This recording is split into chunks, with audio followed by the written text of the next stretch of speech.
Sometimes life forces us into corners we never saw coming, and the choices we make in those desperate moments define who we truly are. In a world where trust is scarce and second chances are rarer still, two broken souls are about to discover that redemption often comes in the most unexpected forms.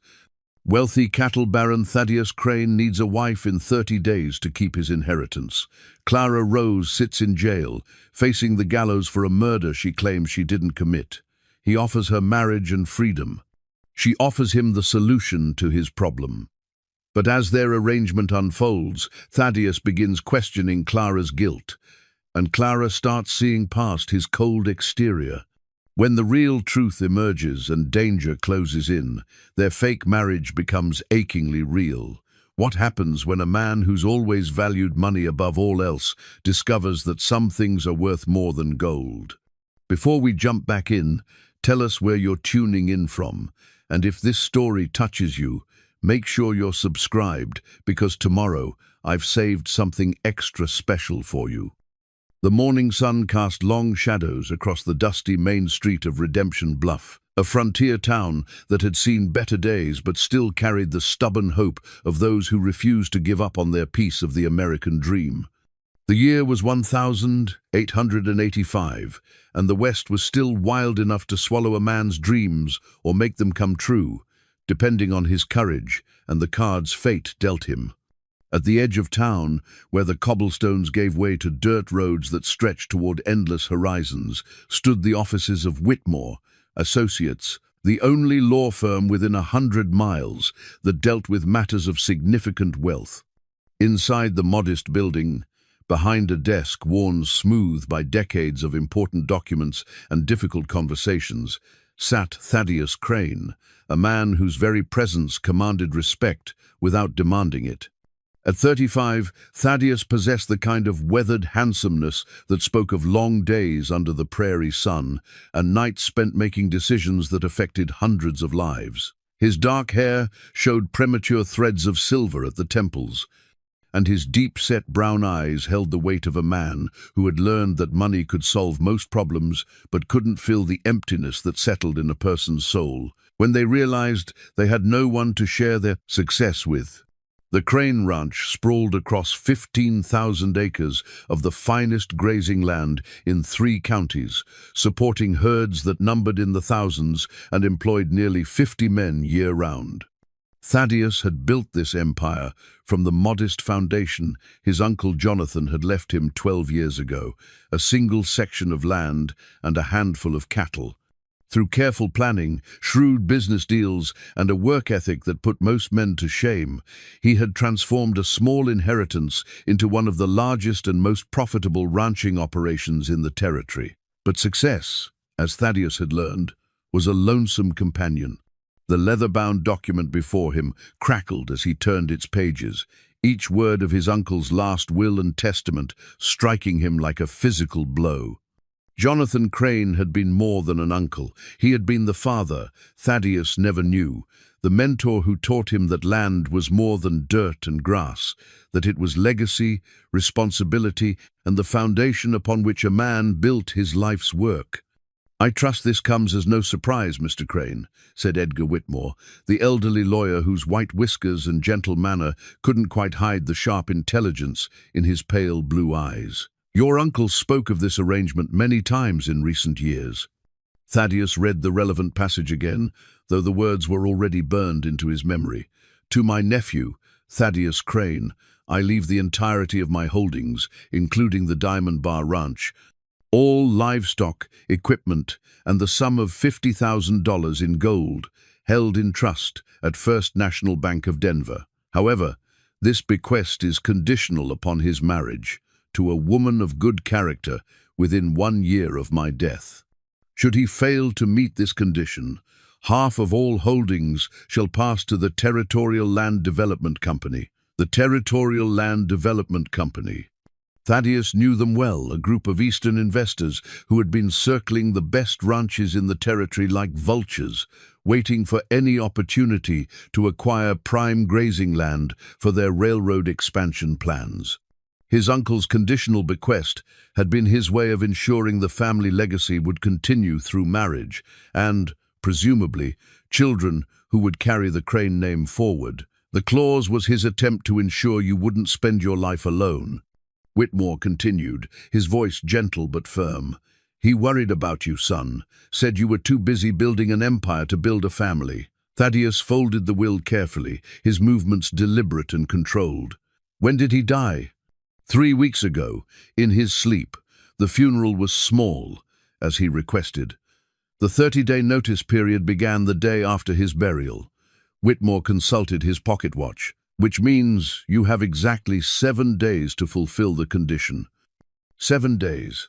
The weight of that deadline settled on Thaddeus like a stone. He had known this moment would come. Eventually, Jonathan had hinted at it often enough, but somehow he had always imagined he would have more time. Time to court a suitable woman, time to build the kind of relationship that might grow into genuine affection. Time to do things properly. There is another matter, Whitmore said, sliding a smaller envelope across the desk. Your uncle left specific instructions about Clara Rose. Thaddeus looked up sharply. Clara Rose? The woman in Sheriff Murphy's jail? The very one. Jonathan visited her several times before his death. He seemed to believe strongly in her innocence. Whitmore's weathered hands smoothed the envelope. He asked that I ensure you knew the full circumstances of her case before making any judgments. Clara Rose. Even those who had never seen her knew her story. 3 months ago, she had arrived in Redemption Bluff on the evening stage, a striking woman with auburn hair and green eyes that seemed to hold secrets. She had taken a room at the boarding house and kept to herself, which in a town like Redemption Bluff was enough to generate whispers and speculation. The whispers had turned to gasps of shock when Benjamin Fletcher, a traveling merchant and known gambler, was found dead in his hotel room with a knife in his back. Clara Rose had been found unconscious in the alley behind the hotel, blood on her dress and Fletcher's wallet in her possession. The evidence seemed damning, and Sheriff Murphy, a decent man but not one for complicated investigations, had arrested her on the spot. She was scheduled to hang in 10 days. What did Uncle Jonathan learn about her case? Thaddeus asked, though part of him already suspected where this conversation was headed. Read his letter, Whitmore said. He was quite thorough in his investigation. Thaddeus broke the seal and unfolded the familiar handwriting, his uncle's voice seeming to speak from beyond the grave. My dear nephew, if you are reading this, then I am gone, and you are facing the most important decision of your life. I know the marriage clause seems harsh, perhaps even manipulative, but I have watched you build walls around your heart that grow taller each year. You are a good man, Thaddeus, but goodness without companionship becomes a burden that will eventually crush even the strongest soul. I write to you about Clara Rose not because I wish to influence your choice of bride, but because I believe her story intersects with your destiny in ways that neither of you yet understand. I have spent considerable time investigating her case, and I am convinced beyond doubt that she is innocent of Benjamin Fletcher's murder. The evidence against her is circumstantial and poorly examined. Fletcher was known to carry large sums of money, yet only a small amount was found in Clara's possession, hardly enough to justify murder. The knife wound was made by someone taller and stronger than Clara, according to Doc Peterson's private examination. Most telling, Fletcher had been in town for 3 days before his death, and during that time he was heard making threats against several people who owed him gambling debts. Clara Rose is a woman of education and refinement, despite her current circumstances. I have learned, through careful inquiry, that she was once a teacher in a small town in Kansas, and her only crime appears to be being in the wrong place at the wrong time. She fled to Redemption Bluff seeking a new start, not from guilt, but from grief. She lost her parents and her position all in the same month. I tell you this, not to manipulate your decision, but to ensure that you have all the facts. Whether you choose to act on this information is entirely up to you. I trust your judgment, as I have always trusted your heart, even when you refuse to trust it yourself. Whatever you decide, know that I am proud of the man you have become and confident in the man you will yet be. Your loving uncle, Jonathan Crane. Thaddeus read the letter twice before looking up at Whitmore, who had been watching him with the patient expression of a man who had delivered difficult news many times over the years. He was quite convinced of her innocence, the lawyer said. Spent his own money hiring a private investigator from Denver. The man's report is in that envelope as well, if you care to review it. And you? Thaddeus asked. What do you think? Whitmore was quiet for a long moment, his fingers drumming silently on the desk. I think your uncle was many things stubborn, opinionated, sometimes too clever for his own good, but he was never wrong about people. If he believed Clara Rose was innocent, then I would stake my reputation on her innocence as well. Thaddeus rose from his chair and walked to the window that looked out on the main street. The town was beginning to stir with the morning's activity, shopkeepers sweeping their stoops, horses being hitched to wagons, children running errands for their mothers. It was a peaceful scene, the kind of daily rhythm that made a man feel connected to something larger than himself. But beneath that peaceful surface, Thaddeus knew, lay currents of gossip, judgment, and fear. Clara Rose had become the town's monster, the dangerous woman locked safely away where she couldn't harm decent folks. Her trial had been swift and her conviction certain, not because of overwhelming evidence, but because the town needed someone to blame for the disruption Fletcher's death had caused. I'll need to speak with her, Thaddeus said finally. I thought you might, Whitmore replied, already reaching for his hat. Sheriff Murphy is expecting us. The walk to the jail took them through the heart of Redemption Bluff, past the general store where Mrs. Henderson stopped her, sweeping to stare at them with curious eyes, past the saloon, where even at this early hour, a few dedicated drinkers were already establishing their positions for the day. Word traveled fast in a small town, and by the time they reached the sheriff's office, Thaddeus could feel the weight of a dozen conversations that would begin with, "Did you see Thaddeus Crane heading toward the jail?" Sheriff Murphy was a good man who had taken the job because someone had to do it, not because he had any particular talent for law enforcement. He was approaching 60, with a soft belly and softer heart that made him more suited to breaking up saloon fights than investigating murders. When Thaddeus and Whitmore entered his office, Murphy looked up from his coffee with the expression of a man who had been dreading this conversation. "Morning, Thaddeus." "Edgar." Murphy's voice carried the weariness of a man who had slept poorly. "I suppose you're here about the Rose woman. We'd like to speak with her," Thaddeus said, "privately, if possible." Murphy's weathered face creased with concern. "Now, Thaddeus, I hope you're not thinking of doing anything foolish. That woman is dangerous, and she's got a date with the hangman in 10 days. Best to let sleeping dogs lie." "I'm not here to cause trouble, Sheriff.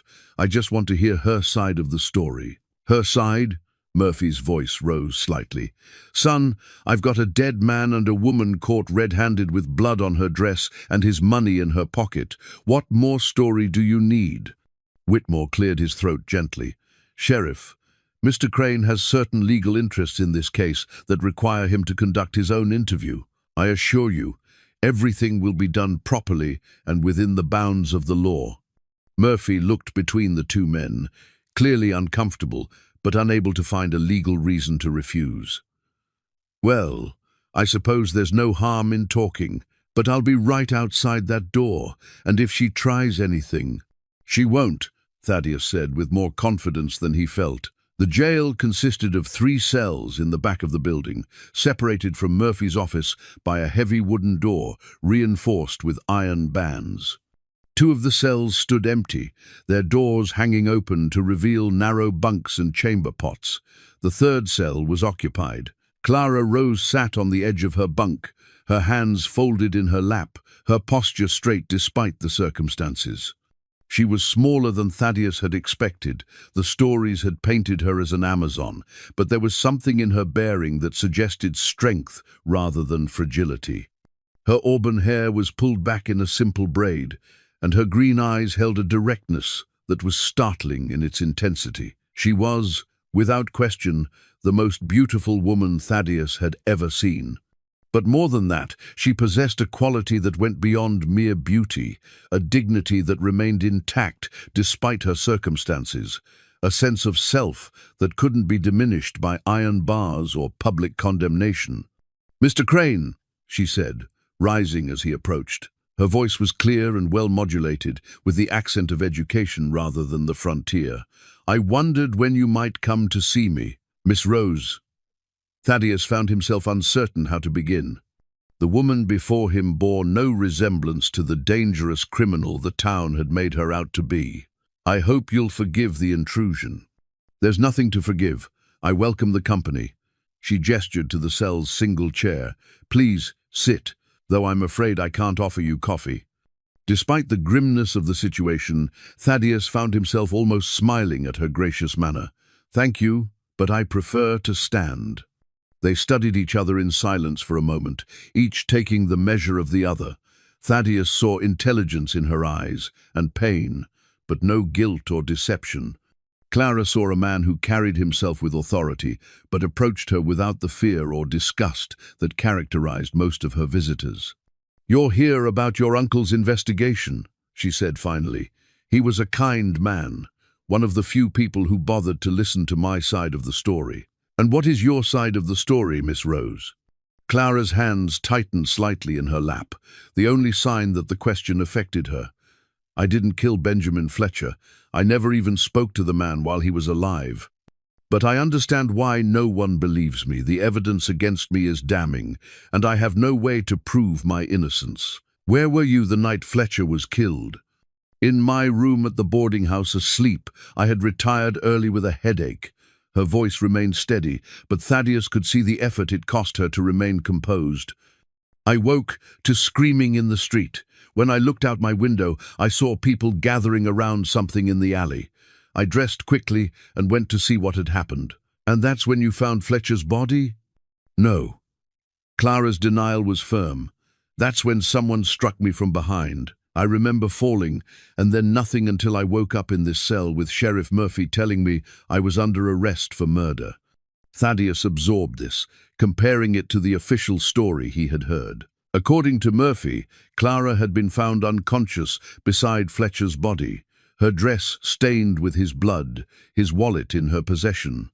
The sheriff had assumed she had been injured while struggling with her victim.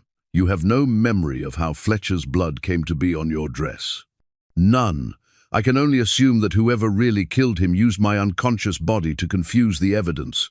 Clara's voice carried a bitter note.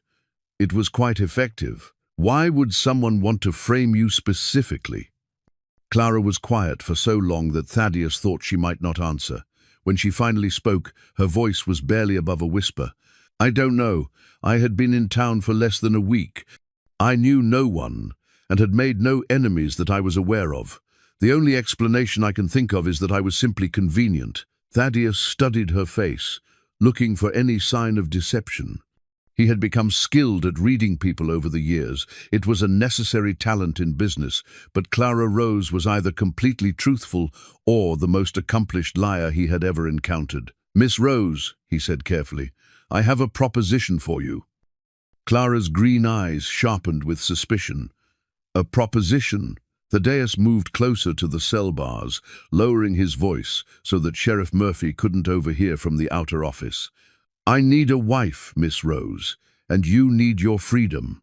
For a moment, Clara simply stared at him, her expression cycling through confusion, disbelief, and something that might have been hope before settling on wariness. "I'm not sure I understand. My uncle's will contains a marriage clause. I have 7 days to marry or lose half my inheritance to a development company that wants to turn ranching land into railroad routes." Thaddeus kept his voice matter-of-fact, treating the proposal like any other business arrangement. "You're facing execution for a crime you say you didn't commit. Marriage to me would make you my legal wife, and I have enough influence in this territory to ensure the charges against you are reconsidered." Clara's hand moved unconsciously to her throat. a gesture that spoke of too many nights lying awake thinking about the hangman's noose. And what would you expect from such a marriage? Nothing more than your presence as my legal wife, for as long as necessary to satisfy the terms of the inheritance. After that, we could arrange for an annulment or a quiet divorce, whichever you prefer. You would be free to go wherever you wish, with enough money to start over properly. You would marry a woman you believe to be a murderess? I believe you're innocent, Thaddeus said simply. My uncle was an excellent judge of character, and his investigation convinced him of your innocence. That's enough for me. Clara rose from her bunk and moved to the cell bars, close enough that Thaddeus could see the flecks of gold in her green eyes. And if I'm not innocent, if I really did kill Benjamin Fletcher, then you'll have fooled us both, and I'll deserve whatever consequences follow. Thaddeus met her gaze steadily. But I don't think you killed him, Miss Rose. I think you're exactly what you appear to be, a woman who found herself in an impossible situation through no fault of her own. Why? The question came out as barely more than a whisper. Why would you risk everything for someone you don't even know? Thaddeus considered the question carefully. The honest answer was complex, part practical need, part intuitive certainty about her innocence, part something deeper that he wasn't ready to examine too closely. Because sometimes doing the right thing is its own reward, he said finally, and because I believe everyone deserves a second chance. Clara stepped back from the bars, wrapping her arms around herself as if suddenly cold. From her pocket, she pulled out a small silver locket, turning it over in her hands as she thought. The locket was dented and tarnished, clearly old and well-loved. This belonged to my mother, she said, holding it up so he could see the delicate engraving on its surface. It's the only thing of value I have left in this world. When they arrested me, Sheriff Murphy let me keep it because he said even condemned prisoners deserved one small comfort. Thaddeus waited, sensing that she was working up to something important. Inside is a photograph of my parents on their wedding day. They were married for 32 years, before the fever took them both last winter. Clara's voice grew soft with memory. They loved each other desperately, completely. It was the kind of love that poets write about, and most people spend their whole lives hoping to find. She looked up at Thaddeus, and he saw tears threatening at the corners of her eyes. I swore I would never marry unless I could have what they had. A marriage based on anything less would be a betrayal of their memory. And now? Clara's laugh held no humor. Now I'm facing the hangman's noose for a crime I didn't commit, and a stranger is offering me a marriage of convenience to save both our futures. My parents would understand, I think. They were practical people who believed in survival. Is that a yes? It's a maybe. Clara sat back down on her bunk, still clutching the locket. I need to know more about you, Mr. Crane. If I'm going to bind my life to yours, even temporarily, I need to understand what kind of man you are. Thaddeus leaned against the stone wall, settling in for what he sensed would be a long conversation. What would you like to know? Everything. Start with why you're 35 and unmarried. In my experience, successful men your age are usually married with children. I was engaged once, Thaddeus said, surprised to find himself willing to share something he rarely discussed. Her name was Margaret Henley. We were to be married 5 years ago. What happened? She decided she preferred a banker from Denver to a rancher from the frontier. She sent me a letter 3 days before our wedding, explaining that she had fallen in love with someone who could offer her a more sophisticated life. The memory still stung, though time had dulled the sharp edge of betrayal. I haven't seriously courted anyone since. Clara studied his face as he spoke, and Thaddeus had the uncomfortable feeling that she was seeing more than he intended to reveal. You were hurt. I was embarrassed, he corrected, and angry, but mostly I was relieved to learn her true nature before the wedding rather than after. And you've been alone since then? I've been focused on building my ranch. There's a difference. Thaddeus realized how defensive that sounded and tried to soften his tone. I suppose I convinced myself that business success was more important than personal happiness. And now, do you still believe that? Thaddeus was quiet for a long moment, considering the question seriously. "No," he said finally. "My uncle's death taught me that money means nothing if you have no one to share it with, but I'm not sure I'm capable of the kind of love you described between your parents." "Why not?" "Because I've spent too many years building walls around my heart. I'm not sure I remember how to tear them down." Clara nodded as if this made perfect sense. "Tell me about your ranch." The change of subject caught Thaddeus off guard, but he found himself describing the diamond bar with the enthusiasm that always crept into his voice when he talked about the land. He told her about the vast pastures, where cattle grazed under endless skies, about the river that ran clear and cold through the heart of the property, about the house he had built on a hill overlooking the valley, where he could see for miles in every direction. "It sounds beautiful," Clara said when he finished. "And lonely." "Yes," Thaddeus admitted. "It is." "I was a teacher before I came here," Clara said suddenly, "in a small town in Kansas called Cedar Falls. I taught children from ages 6 to 14 in a one-room schoolhouse." "Why did you leave?"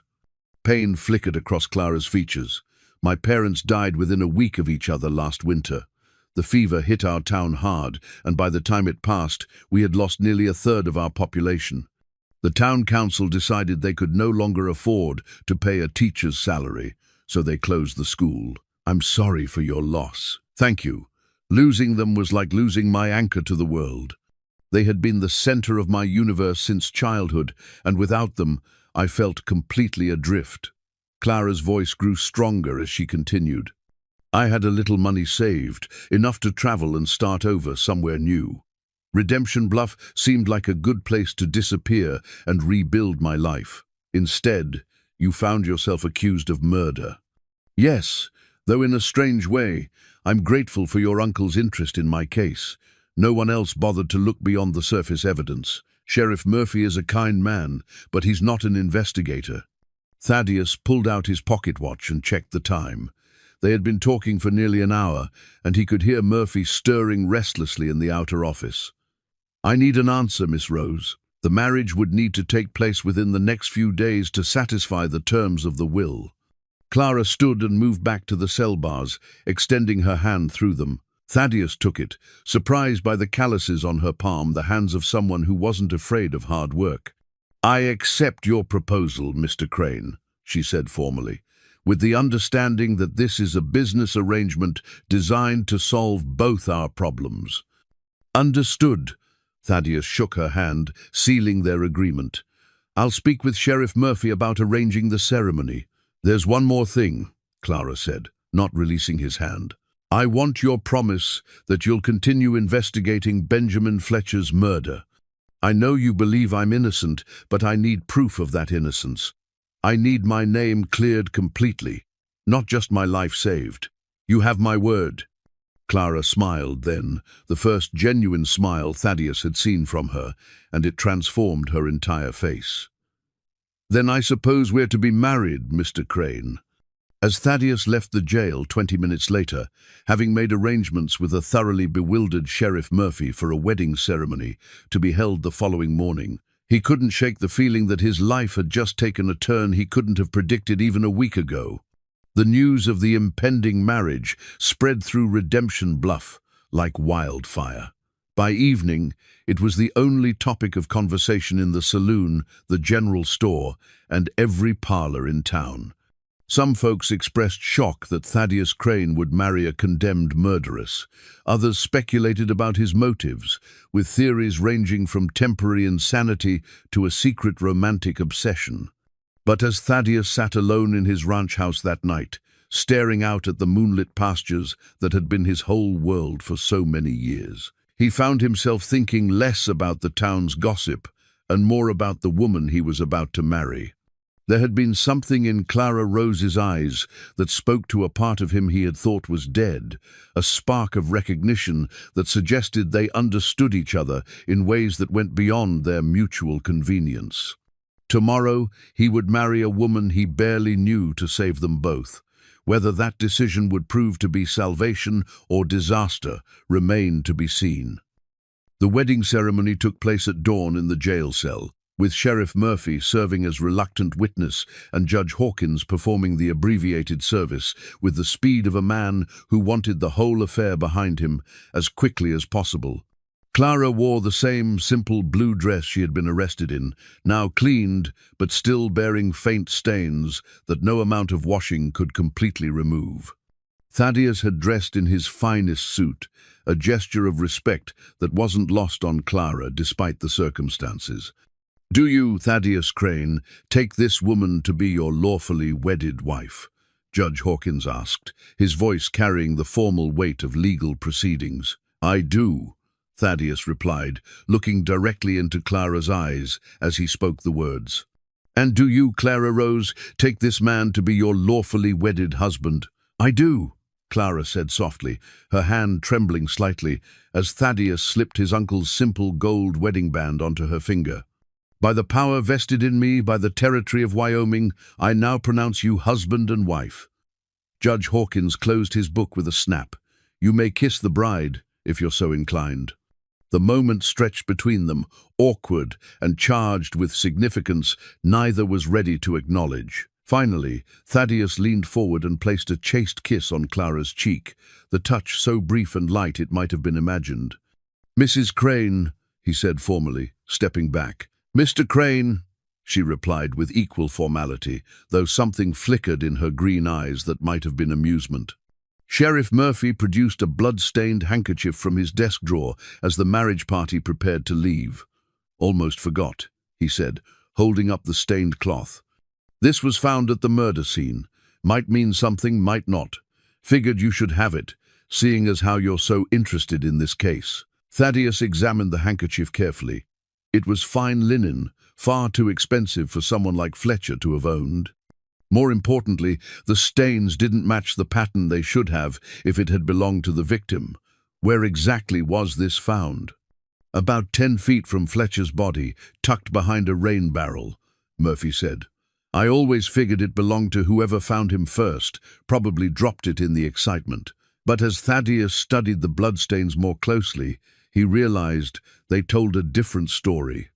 The pattern suggested the handkerchief had been used to wipe clean a blade, the real murder weapon, not the knife found near Fletcher's body. Someone had made a mistake, and that mistake might be the key to proving Clara's innocence. The ride to the Crane Ranch passed in relative silence, with Clara seated beside Thaddeus on the wagon bench, both of them acutely aware that they were now legally bound to each other, despite being virtual strangers. The ranch house came into view as they crested a low hill, and Clara drew in a sharp breath at the sight. The house was larger than she had expected, a 2-story structure built of honey-colored stone with wide porches that wrapped around 3 sides. It sat on a gentle rise overlooking the valley, surrounded by carefully tended gardens and outbuildings that spoke of prosperity and permanence. Beyond the house, cattle dotted the pastures like dark specks on a green canvas that stretched to the horizon. "It's beautiful," Clara said, and meant it. "Thank you," Thaddeus replied, though he sounded oddly uncertain. "I hope you'll be comfortable here." The ranch hands who had gathered to see their boss's new bride maintained respectful silence, but Clara could feel their curious stares as Thaddeus helped her down from the wagon. These were hard men who had worked cattle under the prairie sun for years, and she knew that earning their respect would be neither automatic nor easy. "This is my foreman, Joe Martinez," Thaddeus said, introducing a weathered man with kind eyes and silver-streaked hair. "Joe, this is my wife, Clara." "Ma'am," Joe said, touching his hat brim. His expression was carefully neutral, but Clara detected no hostility in his manner. "Welcome to the Diamond Bar." "Thank you, Mr. Martinez. I look forward to learning about ranch life." Something in her straightforward response seemed to please Joe, and Clara caught the slightest nod of approval before he turned back to Thaddeus. "Got that shipment of supplies in from town, boss. Everything you ordered, plus a few extra things Mrs. Rodriguez thought your lady might need." Mrs. Rodriguez turned out to be the ranch's cook and housekeeper, a plump woman with graying hair and warm brown eyes who bustled out of the house as the wagon approached. She took one look at Clara and immediately swept her into a motherly embrace. "Mija," she said, using the Spanish endearment as naturally as breathing. "You look like you need feeding. Too skinny. And those clothes." She clicked her tongue disapprovingly. "Come, we fix this." Clara found herself whisked into the house before she could protest, leaving Thaddeus standing by the wagon with an expression that suggested he was already wondering what he had gotten himself into. The interior of the house was as impressive as the exterior, with high ceilings, polished wood floors, and furniture that managed to be both practical and elegant. But it was also clearly the home of a bachelor, well-appointed but impersonal, lacking the small touches that made a house feel truly lived in. "Your husband, he is a good man, Mrs. Rodriguez said as she led Clara through the spacious rooms. "But he has forgotten how to live, I think. Too much time working, not enough time enjoying what he has built." Clara's assigned bedroom was on the second floor, with windows that looked out over the valley and a connecting door to what was obviously the master bedroom. The arrangement was both intimate and proper, allowing them privacy while maintaining the appearance of a normal married couple. "These were his mother's things," Mrs. Rodriguez explained, indicating a wardrobe full of women's clothing. "Mr. Thaddeus, he kept them all these years, said maybe someday they would be useful. She was about your size, I think." Clara ran her hand over a dress of deep green silk, imagining the woman who had worn it. What was she like? "Beautiful, like you, but sad, sometimes. She missed the city, I think. The ranch, it can be lonely for a woman used to society." Mrs. Rodriguez's voice grew gentle. "But you, I think you are stronger. You have survived much already." That evening, Clara joined Thaddeus for dinner in the large dining room, both of them struggling with the awkwardness of their situation.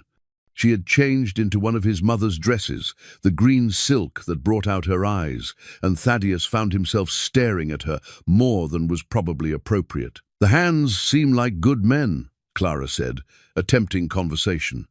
"They are. Most have been with me for years. Joe Martinez has been foreman since I took over the ranch." Thaddeus cut his steak with more precision than necessary. "They'll respect you because you're my wife, but earning their genuine acceptance will take time." "I understand. I'm not expecting special treatment." "Good, because ranch life is hard work. Even the boss's wife has responsibilities." Clara set down her fork and looked at him directly. "Mr. Crane, I want to be clear about something. I may have married you out of necessity, but I have no intention of being a burden. I was raised to work hard and contribute to any household I'm part of. If there are duties that need doing, I want to do my share." Something in her tone made Thaddeus look up from his plate. "Most ladies of your education would consider ranch work beneath them. Then they would be fools. Honest work is never beneath anyone, regardless of their education." Clara's voice carried a conviction that spoke of personal experience. "I taught school for 8 years, Mr. Crane. Do you know what teachers do besides teach?" "I suppose I never thought about it. We arrive before dawn, to start fires and prepare lessons. We clean the schoolhouse, maintain the supplies, mediate disputes between students and their parents, and often provide the only medical care available when children are hurt or sick." Clara's eyes sparkled with something that might have been challenge. "I've birthed calves and tended sick animals at my parents' farm. I can preserve food, mend clothes, manage household accounts, and organize supply inventories. What exactly about ranch life do you think would be beyond my capabilities?" Thaddeus found himself almost smiling at her directness. "Point taken, Mrs. Crane. Good. Now, tell me about this handkerchief Sheriff Murphy gave you. What did you see in it that he missed?" The question caught Thaddeus off guard. He had been planning to investigate Fletcher's murder on his own, not wanting to involve Clara more than necessary, but her direct approach made him reconsider. "The bloodstains are wrong," he said, pulling the handkerchief from his vest pocket. "If this belonged to Fletcher or someone who tried to help him, the stains would be different. These marks suggest it was used to clean a blade." Clara studied the stained cloth carefully, So the real murderer used this to wipe the knife clean, then discarded it at the scene. That's what I think. Which means the killer made a mistake. Fine linen like this doesn't come cheap. Whoever owns it has money. Or had access to someone else's expensive handkerchief. Clara's mind was clearly working through the possibilities. Benjamin Fletcher was a gambler, wasn't he? He might have won it from someone in a card game. Thaddeus looked at her with new respect. That's an excellent point. If Fletcher had won this from someone recently, it would give us a potential motive for murder. It would also explain why the killer used it to clean the weapon, a moment of panic, grabbing the nearest thing to hand without thinking about the implications. They spent the rest of the dinner discussing the case, and Thaddeus found himself impressed by Clara's logical approach to the evidence. She asked intelligent questions and offered insights he hadn't considered. By the time Mrs. Rodriguez cleared the dishes, they had developed a plan for investigating Fletcher's activities during his time in Redemption Bluff. "I should warn you," Thaddeus said as they prepared to retire for the evening. "People in town are going to be watching our every move. This marriage has generated considerable gossip. Let them talk. We know the truth of our arrangement, and that's all that matters." Clara paused at the bottom of the stairs. "Thank you, Mr. Crane, for believing in my innocence and for giving me a chance at a new life." "Thaddeus," he said quietly, "if we're going to be married even temporarily, you should call me Thaddeus." "Thaddeus," she repeated, testing the name, "and you should call me Clara. Good night, Clara. Good night, Thaddeus."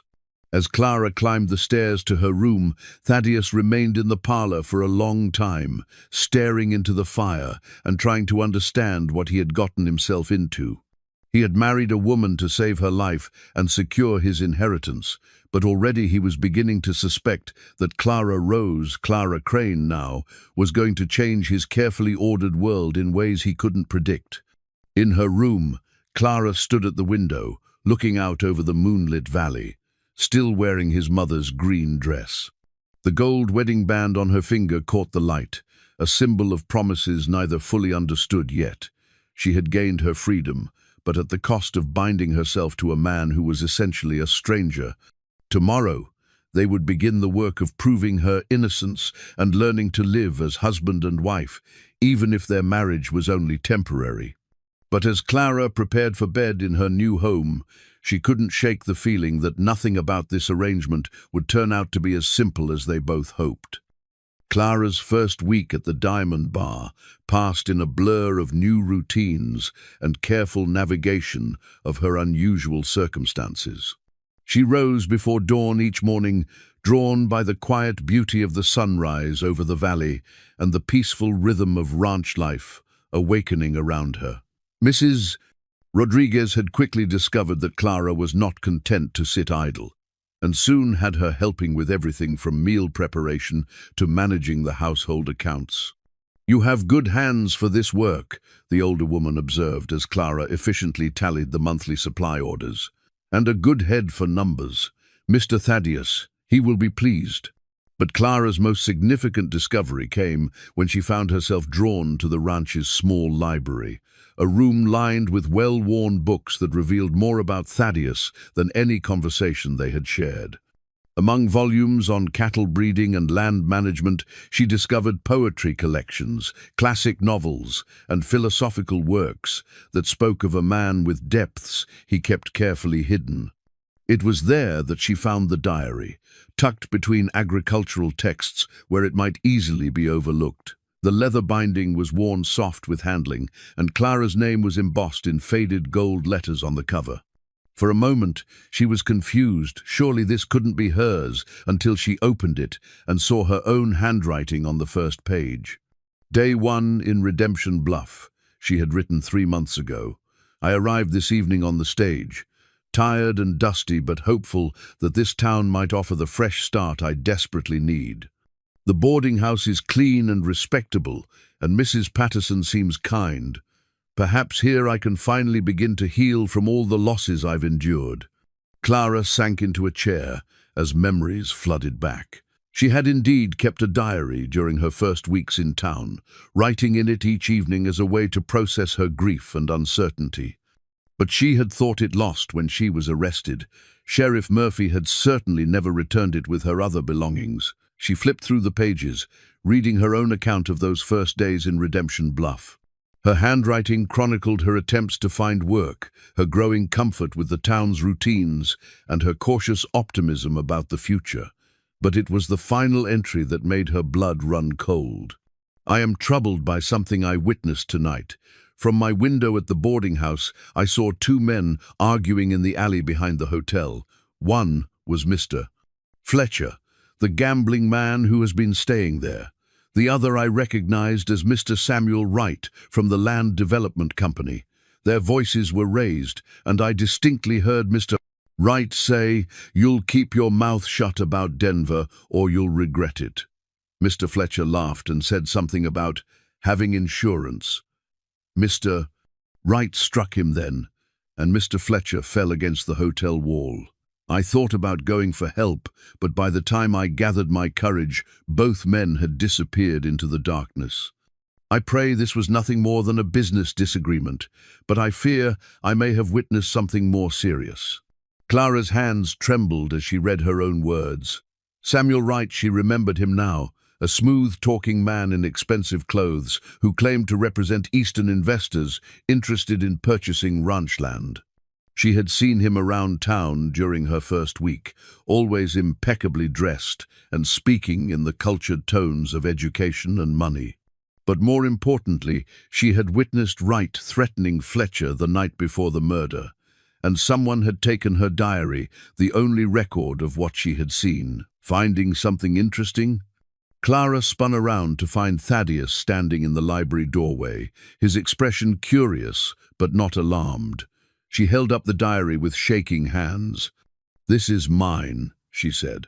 "I kept a diary when I first came to town. I thought it was lost when I was arrested, but here it is in your library." Thaddeus moved closer, studying the leather-bound book. "Where did you find it?" "Tucked between these agriculture books, as if someone wanted to hide it but not destroy it." Clara opened to the final entry and handed the diary to Thaddeus. "Read this." She watched his face as he read her account of Wright threatening Fletcher, saw his expression grow increasingly grim as the implications became clear. "This changes everything," he said finally. "If Wright threatened Fletcher the night before the murder, then he had motive to kill him. And if someone took my diary from the boarding house and hid it here, they were trying to suppress evidence that could have cleared my name." Clara's voice grew stronger as the pieces fell into place. "But why hide it in your library? Why not destroy it entirely?" Thaddeus was quiet for a long moment, thinking through the possibilities. "Because whoever hid it wanted to keep it as leverage, perhaps, or insurance of their own, or because they knew you would eventually find it and understand its significance." "You think someone wanted me to discover the truth about Fletcher's murder?" Clara considered this carefully. "Your uncle was investigating my case before he died. What if someone knew he was getting close to the truth? What if his death wasn't as natural as it appeared?" The thought sent a chill through both of them. Jonathan Crane had died peacefully in his sleep, according to Doc Peterson's assessment. But now, Clara's suggestion raised troubling questions about the timing of his death. "We need to speak with Samuel Wright," Thaddeus said, "but carefully. If he killed Fletcher and had something to do with my uncle's death, approaching him directly could be dangerous. Where is he now?" "Still in town, as far as I know. The Territorial Land Development Company has been trying to buy out several ranches in the area. They've made offers on my land 3 times in the past year." Clara closed the diary and tucked it carefully into her skirt pocket. "Then we know where to find him." That afternoon, they rode into Redemption Bluff together, ostensibly to conduct business at the bank, but actually to gather information about Wright's activities. The town's reaction to seeing them together was predictable. Conversations stopped mid-sentence as they passed, and Clara could feel the weight of curious and disapproving stares. At the bank, they learned that Wright had been conducting significant financial transactions over the past several months, including the purchase of 3 properties from ranchers who had fallen behind on their mortgages. The bank president, a cautious man named Henry Morrison, was reluctant to share details, but confirmed that Wright represented substantial Eastern interests. "Funny thing, though," Morrison said as he walked them to the door. "Wright's been asking a lot of questions about your ranch, Thaddeus. Specifically about whether you had any plans to marry or start a family. Seemed mighty interested in the terms of your uncle's will." Clara and Thaddeus exchanged glances.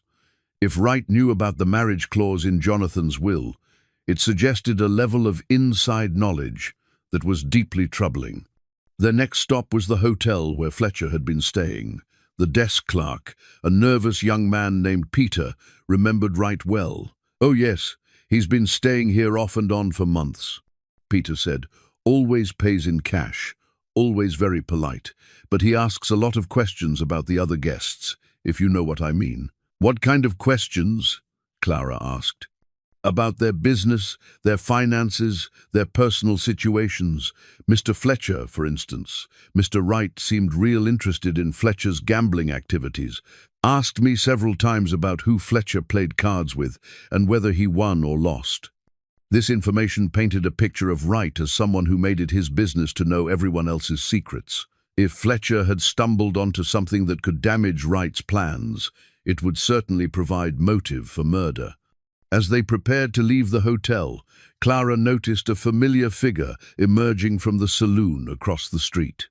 Samuel Wright looked exactly as she remembered, tall, well-dressed, with the kind of smooth confidence that marked him as someone accustomed to getting his way. "There he is," she whispered to Thaddeus. Wright spotted them almost immediately, his face breaking into the practiced smile of a man who made his living being charming. He crossed the street with purposeful strides, clearly intending to approach them. "Mr. Crane," Wright called out as he drew near, "and this must be your lovely bride. My congratulations on your recent marriage." "Mr. Wright," Thaddeus replied coolly. "Thank you." Wright turned to Clara with an expression that might have been sympathy if she hadn't known better. "Mrs. Crane, I must say how pleased I am to see you looking so well. Your recent troubles must have been quite an ordeal." "Indeed they were," Clara replied carefully, "though I'm fortunate to have married such a kind and generous man. Quite fortunate indeed, and how serendipitous that Mr. Crane should find a wife just in time to satisfy the terms of his uncle's will." Wright's smile never wavered, but something cold flickered in his eyes. "It's amazing how things work out for the best, don't you think?" The comment was clearly meant to unsettle them, and it succeeded. Wright knew far too much about their circumstances for comfort. "Yes," Thaddeus said evenly. "Amazing indeed. I trust your business ventures in town are proceeding well." "Very well, thank you. In fact, I was just thinking that your recent change in circumstances might make you more amenable to discussing my company's interest in your property. A married man has different priorities than a bachelor, after all." "My priorities haven't changed, Mr. Wright. The Diamond Bar is not for sale." Wright's smile faltered slightly. "Of course not. Well, perhaps in time you'll reconsider. After all, circumstances have a way of changing when we least expect them." He tipped his hat to Clara. "Mrs. Crane, it was a pleasure to finally meet you. I do hope your new life brings you all the happiness you deserve." As Wright walked away, Clara felt a chill that had nothing to do with the afternoon breeze. The man's words had carried an unmistakable threat, carefully disguised as polite conversation. "He knows," she said quietly to Thaddeus. "He knows about the diary, about what I saw that night, and he's warning us to stay away from the truth. Then we must be getting close to something he doesn't want discovered." Thaddeus helped Clara into their wagon, his movements sharp with barely controlled anger. "The question is, how far is he willing to go to protect his secrets?" As they drove back to the ranch, both were lost in thought about the dangerous game they had inadvertently entered. Clara's diary had provided them with crucial evidence, but it had also revealed that their enemy was more dangerous and better informed than they had realized. That night, Clara sat at her bedroom window, writing in her diary once again, this time documenting everything they had learned about Wright and his connection to Fletcher's murder. If something happened to her and Thaddeus, she wanted there to be a record of the truth they had uncovered. But as she wrote, she couldn't shake the feeling that they were being watched, that Wright's network of information gathering extended even to the supposedly safe confines of the Diamond Bar Ranch. The nightmare always began the same way. Clara was walking down the main street of Cedar Falls, Kansas, in the spring sunshine, on her way to the schoolhouse where 23 children waited for their lessons.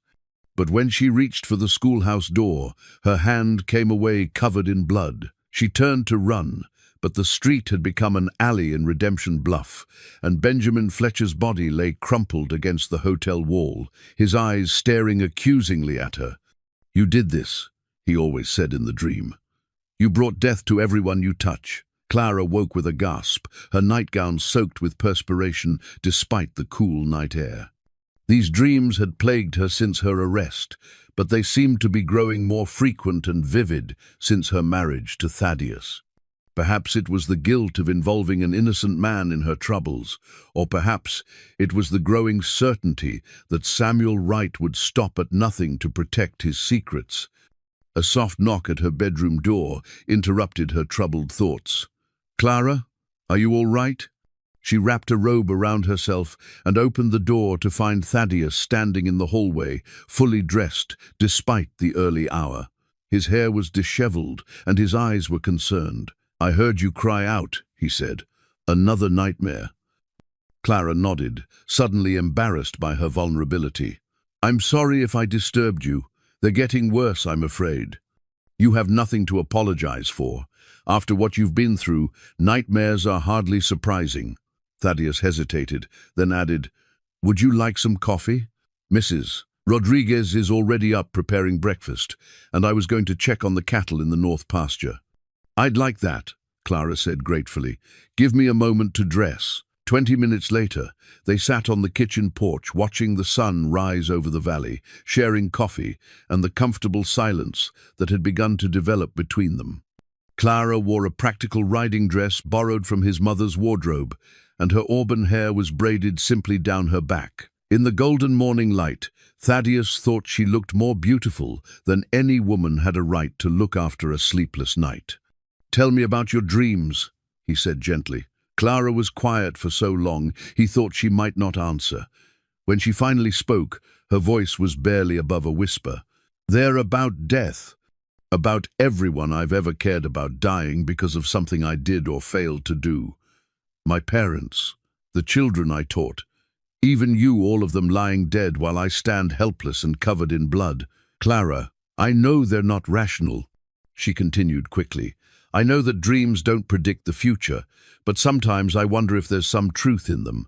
Maybe I am cursed to bring tragedy to everyone around me." Thaddeus set down his coffee cup and turned to face her fully.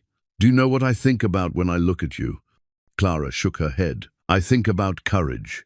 I think about a woman who faced the gallows with dignity, who married a stranger to save both their futures, who's willing to risk her safety to uncover the truth about a murder." Thaddeus's voice grew stronger as he continued. "You didn't bring death to your parents or tragedy to your town. Fever and economic hardship did that. You didn't kill Benjamin Fletcher. Someone else did that, and they tried to destroy your life to cover their tracks. But if I hadn't come to Redemption Bluff, then Fletcher would still be dead, and the real killer would have found some other way to avoid justice. Your presence here didn't cause these events, Clara. If anything, it may be the key to solving them." Clara looked at him with eyes that held unshed tears. "How can you be so certain?" "Because I've gotten to know you over these past weeks. I've seen how you treat Mrs. Rodriguez with kindness, how the ranch hands have begun to respect you, how you throw yourself into every task with dedication and skill." Thaddeus reached over and took her hand. "You're not a harbinger of death, Clara. You're a woman of strength and compassion who's been dealt some terrible cards." The warmth of his hand around hers sent an unexpected jolt through Clara.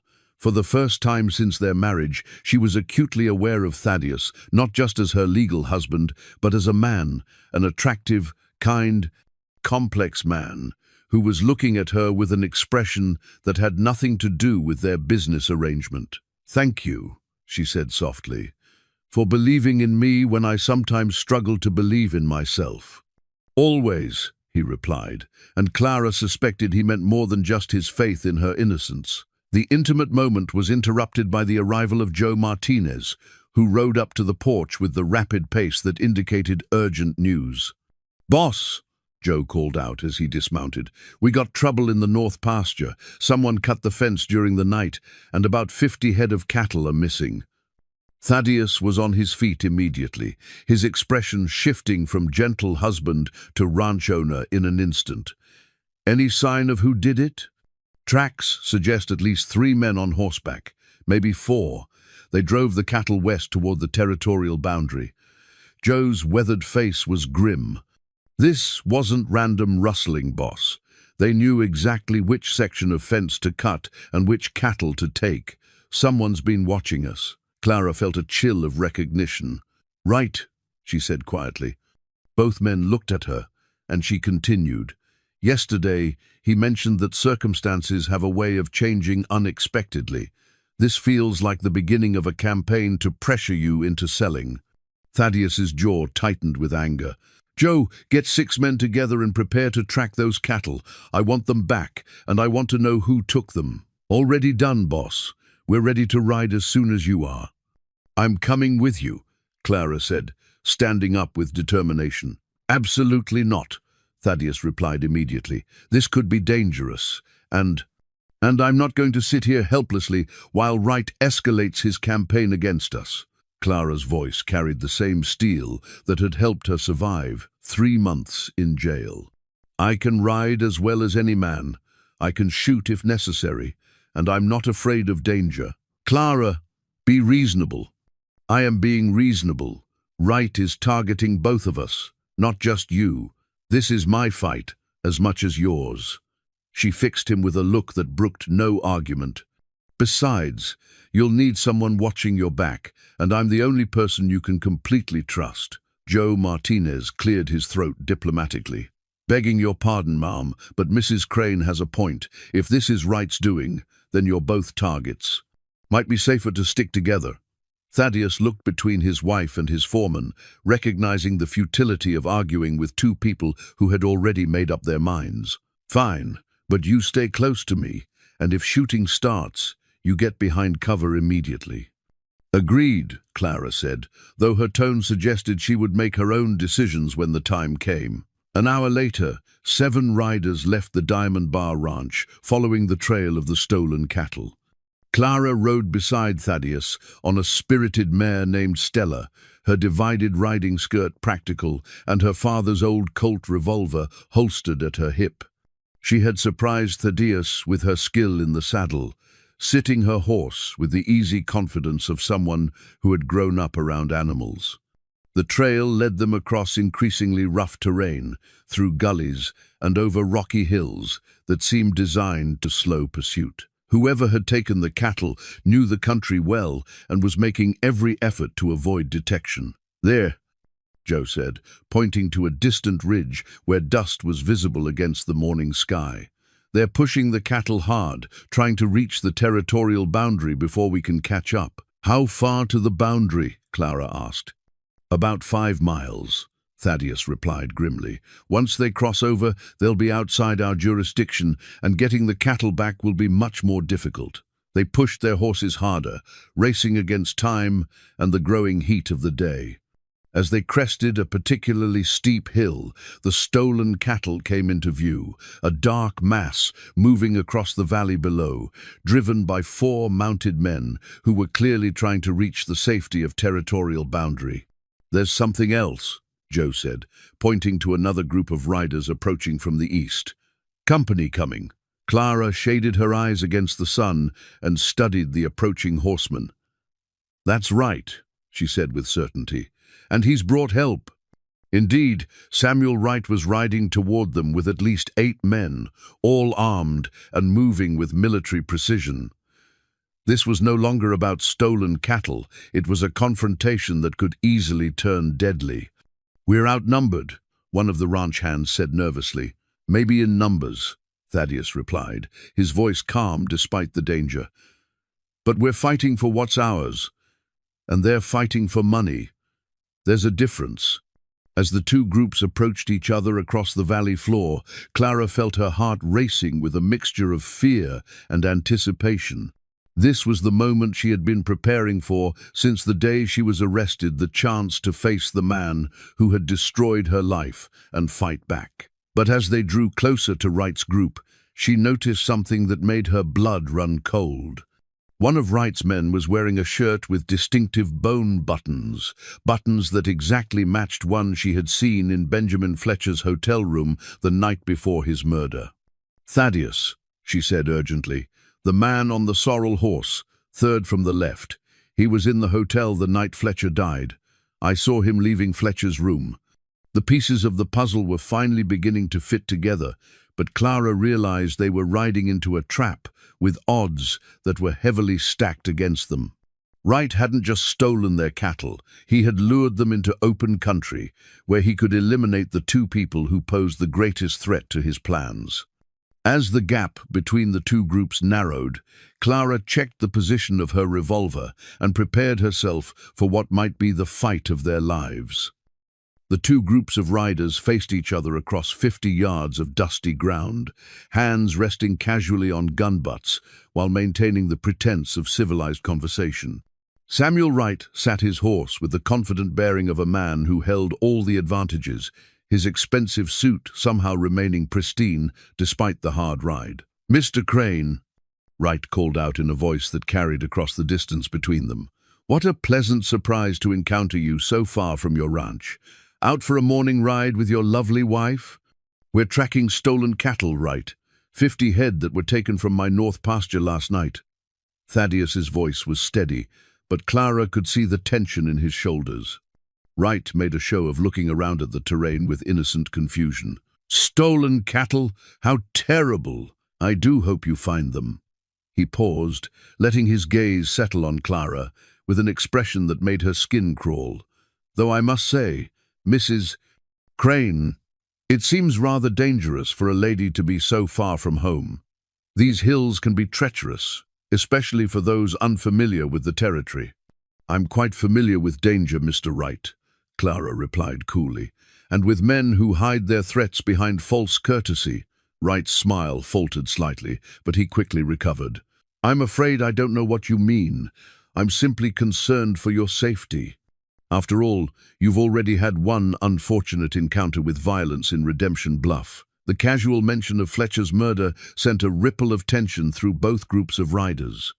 Clara noticed that several of Wright's men had subtly adjusted their positions, creating clear lines of fire while maintaining the appearance of relaxed conversation. "Speaking of that unfortunate encounter," Clara said, raising her voice so all could hear, "I couldn't help but notice one of your associates.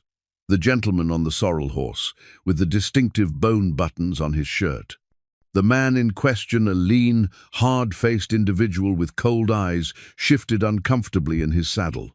Clara saw Wright's jaw tighten almost imperceptibly. "Those buttons are quite unusual," Clara continued. "I remember seeing them on a shirt in Benjamin Fletcher's hotel room the night he was killed.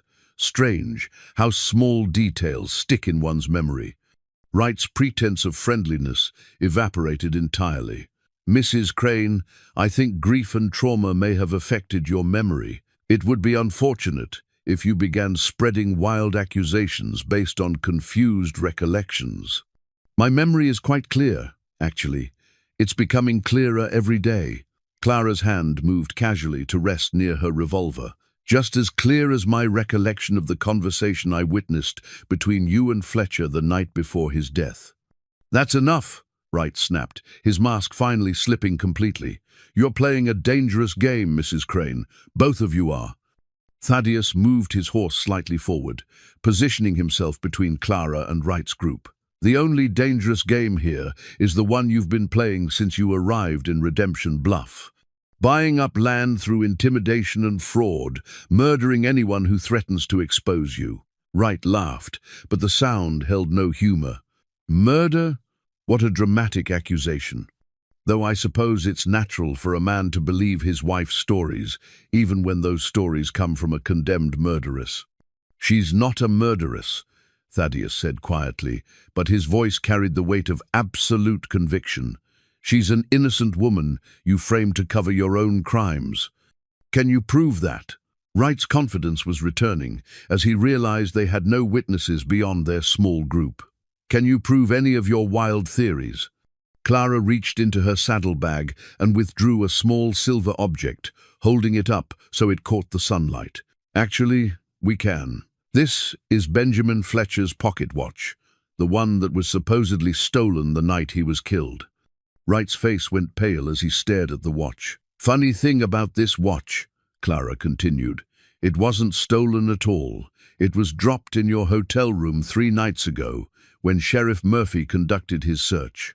The sheriff gave it to my husband as evidence, never realizing its significance. It was a calculated bluff. Clara had found the watch in one of Wright's coat pockets during their visit to town, but she was gambling that Wright wouldn't remember exactly when and where he had lost it. You see, Clara said, Fletcher didn't just gamble with cards. He also had a talent for picking pockets when his luck at the tables ran poor. He lifted this watch from you during a card game, didn't he? And when you realized what he had taken, you also realized what else he might have discovered. Wright's composure was cracking visibly. You can't prove. The watch is engraved, Clara interrupted, still holding it aloft, with your initials and a rather interesting inscription about a business partnership in Denver. I'm sure the territorial marshal would be very interested in learning more about that partnership, especially given Fletcher's comment about having insurance. The man with the bone buttons suddenly spurred his horse forward, reaching for his gun. Boss, we need to end this now. Everything happened at once. The man's movement triggered a chain reaction as both groups of riders went for their weapons. Clara saw Thaddeus draw his Colt with practiced speed, while shouting for her to take cover behind a large boulder near the base of the hill. Gunshots rang out across the valley as Clara dove from her horse and scrambled behind the rocky shelter. She could hear Thaddeus and his men returning fire, their shots disciplined and accurate compared to the wild shooting from Wright's group. Clara, Thaddeus called out during a brief lull in the gunfire. Are you hurt? I'm fine, she called back, checking her own revolver to make sure it was loaded. Through a gap in the rocks, she could see that Wright's men had taken cover behind a low ridge about 30 yards away. The stolen cattle had scattered during the opening volleys, making the entire confrontation seem even more surreal. Right, Thaddeus shouted. This ends now. We have enough evidence to see you hanged, and killing us won't change that. I don't think so. Wright's voice came from behind the ridge. Dead witnesses tell no tales, and accidents happen all the time on the frontier. More shots rang out, and Clara heard one of the Diamond Bar men cry out in pain. The situation was deteriorating rapidly, and she realized that Thaddeus and his men were pinned down with limited ammunition against a larger, better-positioned force. But Clara had noticed something. Wright's men hadn't a narrow gully that ran along the eastern edge of their position, hidden from view by scrub brush and rocky outcroppings. If she could work her way around their flank undetected, she might be able to create enough confusion to give Thaddeus and his men the advantage they needed. Moving as quietly as possible, Clara slipped away from her boulder and began working her way through the gully. The sound of gunfire covered any noise she might have made, and within minutes she had reached a position behind and slightly above Wright's group. From her new vantage point, she could see the entire battlefield clearly. Wright himself was crouched behind a large rock, directing his men's fire while staying safely out of range. The man with the bone buttons, Fletcher's real killer, she was now certain, was positioned at the southern end of their line, his rifle trained on the area where Thaddeus was taking cover. Clara took careful aim with her revolver, knowing she would only get one chance. She had learned to shoot on her father's farm, but this was the first time she had ever aimed a weapon at another human being. Samuel Wright, she called out, her voice carrying clearly across the battlefield. This is for Benjamin Fletcher. Wright spun around in shock as he realized she was behind him, but Clara was already squeezing the trigger. Her shot took him in the shoulder, spinning him around and sending his rifle flying. The sudden appearance of gunfire from their rear sent Wright's men into confusion, and several of them broke cover to see what was happening. That moment of confusion was all Thaddeus and his men needed. They pressed their attack, and within minutes the fight was over.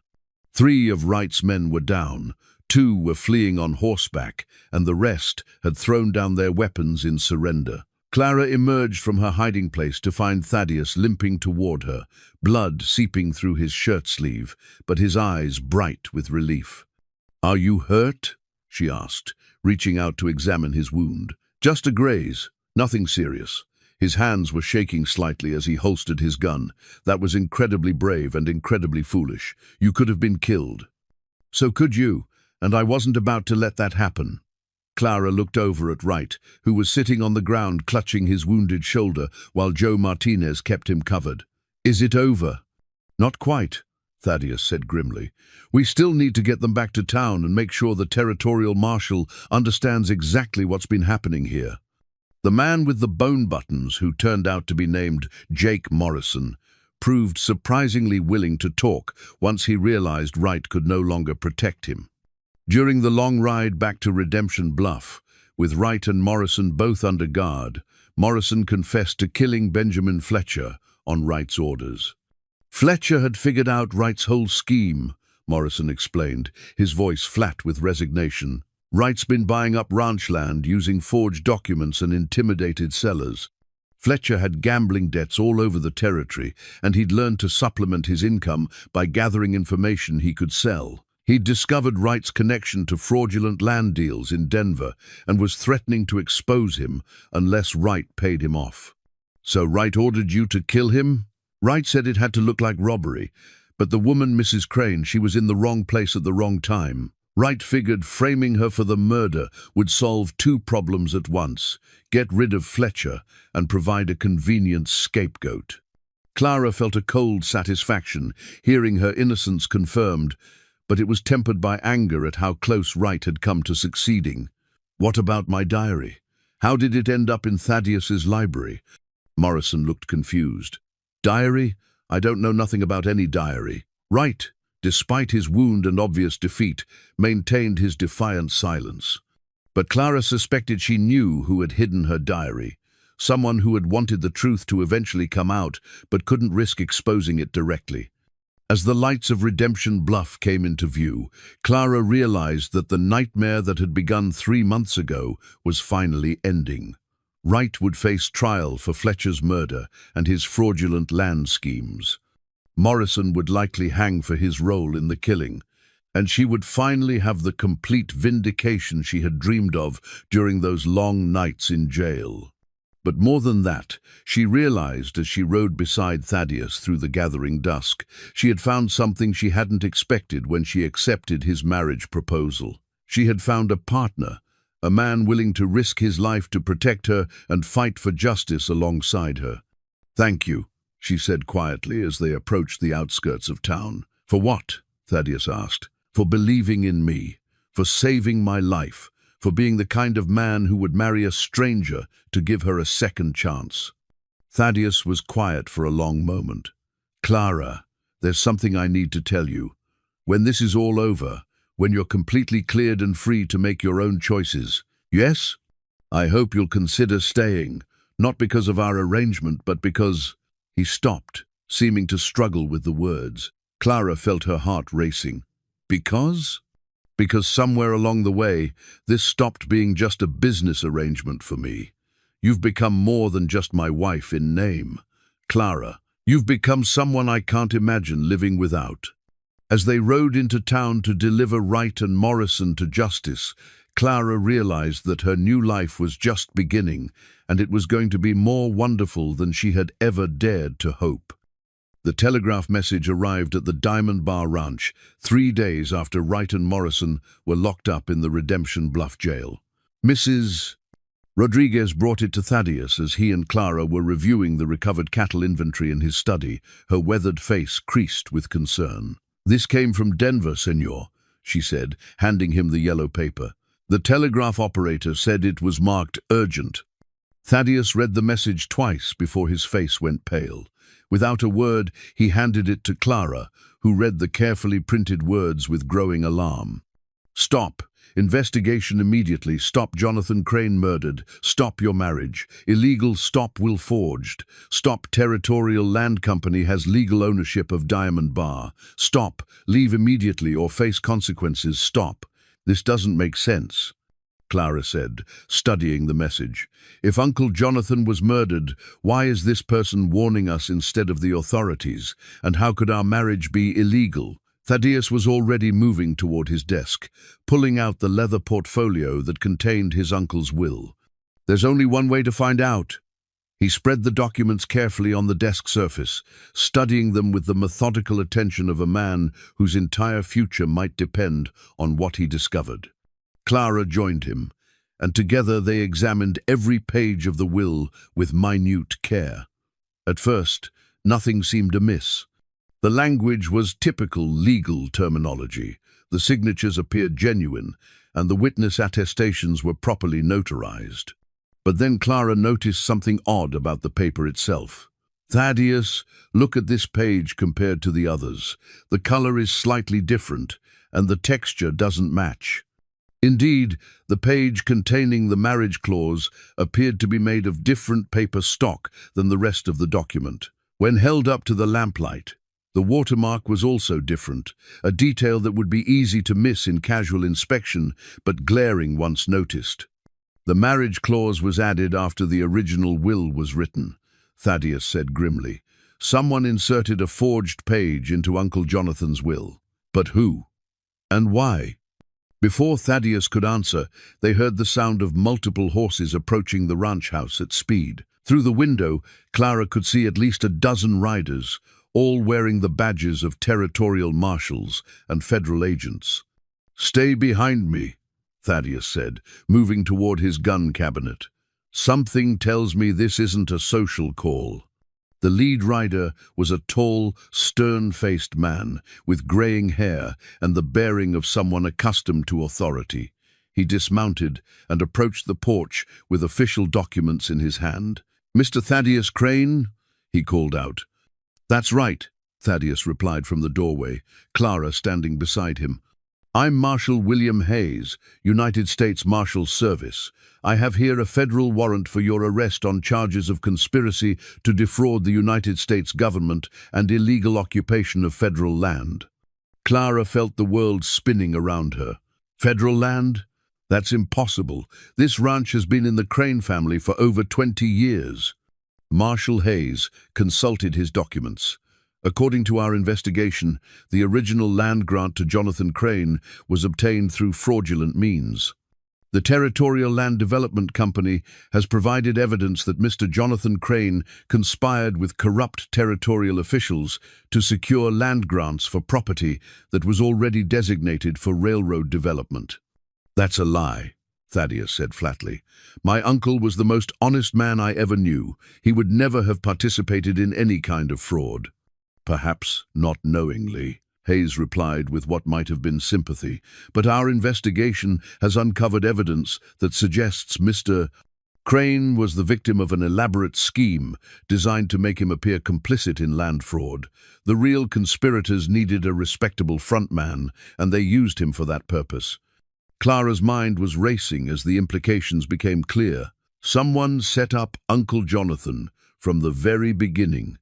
The fraudulent land grants, the forged will with the marriage clause, it was all designed to eventually transfer ownership of this ranch to the Territorial Land Development Company. "That appears to be the case, ma'am," Hayes confirmed. "The marriage clause in the will was particularly clever. If Mr. Crane had remained unmarried, the company would have claimed half the ranch immediately. But by marrying, he triggered additional investigation into the legitimacy of the original land grants, which revealed the entire fraudulent scheme." Thaddeus stepped forward, his hands held away from his weapons. "Marshal, my wife and I will cooperate fully with your investigation. But I need to know, what evidence do you have regarding my uncle's death?" Hayes hesitated, then pulled out a second set of documents. According to the Denver coroner's re-examination of the body, Jonathan Crane died from arsenic poisoning administered over a period of several weeks. The initial examination missed it because the symptoms mimicked natural illness in an elderly man. Clara felt sick. The kind, gentle man who had believed in her innocence had been slowly murdered while trying to help her. Who did it? Who poisoned him? We believe it was someone with regular access to his food or drink, someone he trusted completely. Hayes looked directly at Clara. Mrs. Crane, I'm afraid you're also under arrest. Evidence suggests that you were working with Samuel Wright from the beginning, and that your marriage to Mr. Crane was part of the conspiracy to defraud the government. What? Clara stepped back in shock. That's insane. Wright framed me for murder. He tried to have me executed. According to our investigation, that was all theater designed to establish your credibility as Wright's victim. The convenient discovery of your diary, your marriage to Mr. Crane just in time to satisfy the will's requirements, your presence during the confrontation where Wright was conveniently wounded but not killed. It all points to an elaborate performance. Thaddeus moved protectively in front of Clara. Marshal, you're making a terrible mistake. My wife is innocent of any wrongdoing. If you're looking for conspirators, you should be investigating the people who forged my uncle's will. We are investigating, Mr. Crane, and all the evidence points to a conspiracy between your wife, Samuel Wright, and someone inside the territorial government who had access to official documents and land records. Clara's legs felt weak as the full scope of the trap became clear. Someone had orchestrated an incredibly complex scheme designed to not only steal the Diamond Bar Ranch, but also to frame her and Thaddeus for the crime. Wright's capture hadn't been the end of the conspiracy. It had been another step in a much larger plan. There's more, Hayes continued. We found this in Wright's hotel room after his arrest. He produced Clara's diary, but not the version they had discovered in Thaddeus's library. This copy contained additional entries in Clara's handwriting, entries that detailed her supposed cooperation with Wright and her plans to seduce and marry Thaddeus as part of the land fraud scheme. Clara stared at the diary in horror. The handwriting was perfect, the ink was aged to match her other entries, and even the paper looked authentic. Someone had created a forgery so skillful that even she might have questioned her own memory if she hadn't known the truth. I never wrote those entries, she said desperately. Someone forged them, just like they forged Uncle Jonathan's will. Perhaps, Hayes said, though his tone suggested he didn't believe her. That will be for a federal court to decide. Both of you are under arrest and will be transported to Denver for trial. As the marshals moved forward with shackles, Clara looked at Thaddeus and saw her own desperation reflected in his eyes. They had thought they were fighting Samuel Wright, but Wright had apparently been just another pawn in a much larger game. Someone with significant resources and government connections had been manipulating events from the very beginning, using Wright, Clara, Thaddeus, and even Uncle Jonathan as pieces on a chessboard. The real enemy was still out there, still hidden behind layers of deception and forged documents. And unless Clara and Thaddeus could figure out who was really behind the conspiracy, they would both hang for crimes they didn't commit, while the true villains claimed their prize. As the shackles clicked shut around her wrists, Clara realized that their fight for justice was just beginning. But this time, they would be fighting from inside a federal prison, with the full weight of the United States government arrayed against them. I believe you, Thaddeus said quietly as they were led toward the waiting prison wagon. Whatever happens, I believe you. And I believe you, Clara replied. We'll find a way out of this, together. But as the Diamond Bar Ranch disappeared behind them, Clara couldn't help but wonder if their faith in each other would be enough to overcome a conspiracy that reached into the highest levels of territorial government. The real enemy had played a masterful game so far, staying hidden while others took the blame for their crimes. Now Clara and Thaddeus would have to find a way to expose the truth before their own execution made the conspiracy's victory complete. The Denver Federal Prison was a fortress of gray stone and iron bars that seemed designed to crush hope as efficiently as it contained prisoners. Clara and Thaddeus had been separated immediately upon arrival, placed in cells on opposite sides of the facility where they could neither see nor speak to each other. For 3 weeks, Clara's only contact with the outside world came through her court-appointed attorney, a young man named David Preston, who seemed more interested in negotiating a plea bargain than mounting a defense. "Mrs. Crane," Preston said during their latest meeting in the prison's stark interview room, "I must again urge you to consider the prosecution's offer. If you testify against your husband and provide details about the conspiracy, they're prepared to recommend a sentence of 20 years instead of hanging." Clara looked at the earnest young lawyer with something approaching pity. "Mr. Preston, for the last time, there was no conspiracy. My husband and I are innocent of all charges." "The evidence suggests otherwise. The forged diary entries, the convenient timing of your marriage, the complex financial transactions traced to accounts bearing your signatures, all forgeries." Clara interrupted. "Someone with considerable resources and government connections has orchestrated this entire affair to steal the Diamond Bar Ranch and destroy anyone who might expose their crimes." Preston sighed and closed his leather portfolio. "Mrs. Crane, even if that were true, we have no evidence to support such a theory. The prosecution has documents, witnesses, and a clear narrative that explains all the events. What do we have? A claim of innocence and speculation about some mysterious conspiracy." Clara leaned forward across the table. "What we have is the truth, Mr. Preston, and sometimes the truth is enough." But even as she spoke the words, Clara felt doubt creeping into her heart. The evidence against them was overwhelming and professionally constructed. Someone had spent months, perhaps years, building an unshakable case that painted her and Thaddeus as the masterminds behind a complex fraud scheme. After Preston left, Clara was returned to her cell, where she spent the long hours trying to piece together the puzzle of their persecution. The real conspiracy was brilliant in its complexity. Every piece of evidence had been carefully crafted to support the narrative of their guilt, while simultaneously destroying any proof of their innocence. But on the 4th week of her imprisonment, everything changed with the arrival of an unexpected visitor. Clara was summoned to the interview room to find a distinguished older woman waiting for her, elegantly dressed despite the prison's harsh surroundings.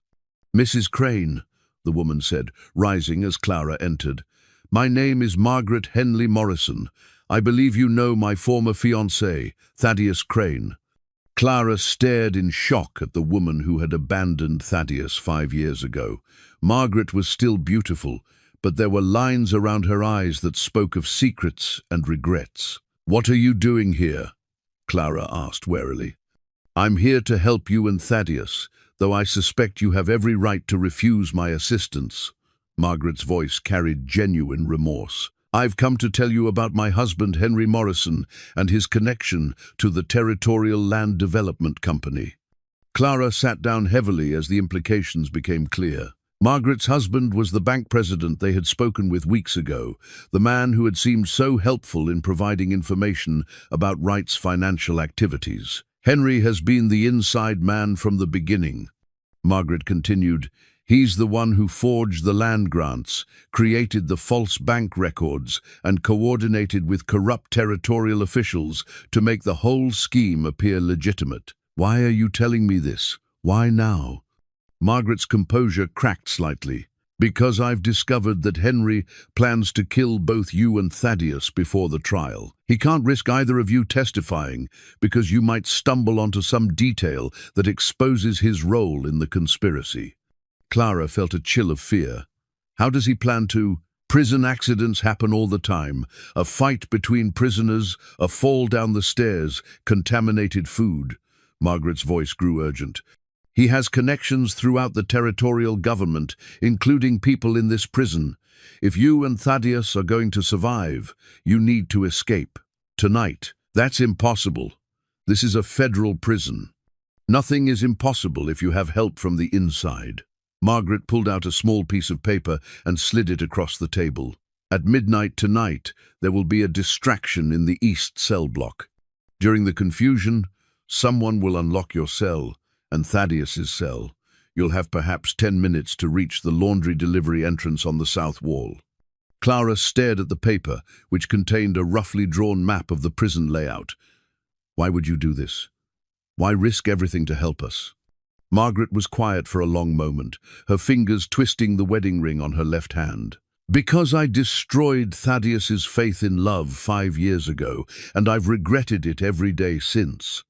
Because Henry isn't the man I thought I was marrying, he's a criminal who's killed innocent people to protect his schemes, and because sometimes doing the right thing is the only way to live with yourself. What about you? If Henry discovers your role in helping us, he won't discover it, because I won't be here. I'm leaving Denver tonight, and I won't be coming back. Margaret's voice grew stronger. I have enough evidence of Henry's crimes to keep me safe, as long as I stay far away from his reach. Clara studied the woman across from her, trying to judge her sincerity. Margaret had betrayed Thaddeus once before, choosing money and social position over love. Could she be trusted now? There's something else you need to know, Margaret said. The telegraph message that warned you about the investigation, that came from me. I tried to give you time to escape before the federal marshals arrived, but Henry moved faster than I expected. You sent the warning? I've been watching Henry's activities for months, trying to understand his business dealings. When I realized he was planning to frame you and Thaddeus for his own crimes, I sent the telegram hoping you'd have time to get away. Clara made her decision. Whether or not she trusted Margaret completely, the alternative was almost certain death at Henry Morrison's hands. What do we do once we escape? Get to Jonathan Crane's lawyer, Edgar Whitmore. I've sent him evidence of Henry's forgeries and a confession detailing everything I know about the conspiracy. If you can reach him alive, he can take the evidence to the territorial governor and demand a federal investigation. And if we're caught during the escape? Margaret's smile was sad but determined. Then at least you'll die fighting for your innocence instead of waiting to be murdered in your sleep. Clara folded the map and tucked it into her dress. Thank you, Mrs. Morrison, for giving us this chance. Don't thank me yet. Wait until you're both safe and free. Margaret stood to leave, then paused. Clara, may I call you Clara? Of course. Take care of him. Thaddeus is a good man who deserves better than the hand life has dealt him. He loves you, you know.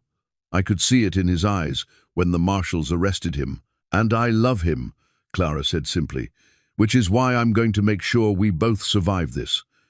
As Margaret left the interview room, Clara felt a surge of hope for the first time in weeks. The escape would be dangerous, perhaps suicidal, but it was better than waiting passively for Henry Morrison to arrange their deaths. That evening, Clara lay on her narrow prison cot and went over the escape plan in her mind. At midnight, she and Thaddeus would have one chance to flee the most secure prison in the territory. If they succeeded, they would be fugitives with no resources and powerful enemies hunting them. If they failed, they would be dead. But as the clock on the prison wall ticked toward midnight, Clara felt no fear, only determination. She and Thaddeus had come too far and survived too much to give up now. Tomorrow, with luck and courage, they would be free to fight for their lives and their love. The sound of shouting from the east cell block announced that their desperate gamble was about to begin. The prison erupted in chaos at precisely midnight. Shouts and the sound of running feet echoed through the corridors as guards rushed toward the east cell block, where a fight between inmates had somehow escalated into a full riot. Clara pressed herself against her cell door, listening for the sound of approaching footsteps that would signal the beginning of their desperate escape attempt. A key turned in her lock, and the cell door swung open to reveal a guard she didn't recognize, a young man with nervous eyes and trembling hands. "Mrs. Crane," he whispered urgently, "we don't have much time. Follow me and stay quiet." Clara stepped out of her cell and followed the guard down a dimly lit corridor toward the center of the prison. Her heart was pounding so loudly she was certain it could be heard over the distant sounds of the riot. But the guard moved with practiced efficiency through passages that seemed designed to confuse escaped prisoners. They reached a junction where another corridor branched off to the left, and Clara saw Thaddeus waiting in the shadows with a second guard. He looked thinner after their weeks of imprisonment, but his eyes were alert and determined. "Clara," he said softly, reaching for her hand as they were reunited. "Are you hurt?" she whispered, noting a bruise on his cheek that hadn't been there during their court appearance. "Nothing serious. Some of Morrison's friends in here tried to arrange an accident yesterday, but I convinced them to reconsider." Thaddeus's grip on her hand was strong and reassuring. "Are you ready for this?" "As ready as I can be." Their guard gestured for silence and led them deeper into the prison, following a route that seemed to wind through service areas and utility corridors. Clara realized they were moving through sections of the prison that most inmates would never see, areas where laundry was processed, food was prepared, and maintenance work was conducted. "There," the guard whispered, pointing to a heavy wooden door marked with a sign reading, "Authorized personnel only." "That leads to the loading dock, where laundry wagons pick up prison linens. There's a wagon waiting for you, but the driver won't wait long." Thaddeus pressed something into the guard's hand.